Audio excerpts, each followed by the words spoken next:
Thank you, Mr. Speaker. Mr. Speaker, I'm pleased to rise in support of the bipartisan, bicameral Joint Consolidation Loan Separation Act, led in the Senate by my colleague from Virginia, Senator Mark Warner, and led in the House by the gentleman from North Carolina, Congressman David Price.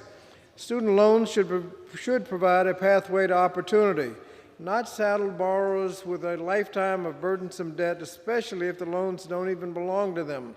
Regrettably, many borrowers' financial well-being has been made worse by student loans jointly held by their sponsors or former spouse.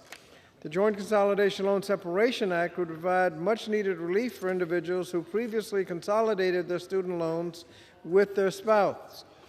Although Congress eliminated the Joint Consolidation Loan Program in 2006, it did not provide a way for borrowers to sever existing loans, even in the event of domestic violence, domestic abuse, or unresponsiveness from a former spouse after a divorce.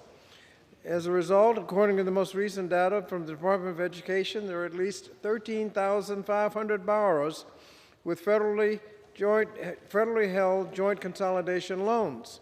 The Joint Consolidation Loan Separation Act would allow borrowers to submit an application to the Department of Education to split the joint consolidation loan into two separate federal direct loans.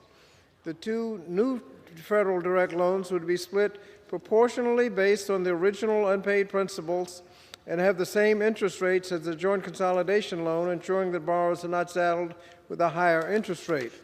Importantly, the bill provides a pathway for an individual to apply to separate a loan from a spouse or current spouse, a former spouse or current spouse, including in the event of an absentee or unresponsive spouse or an act of violence or economic abuse.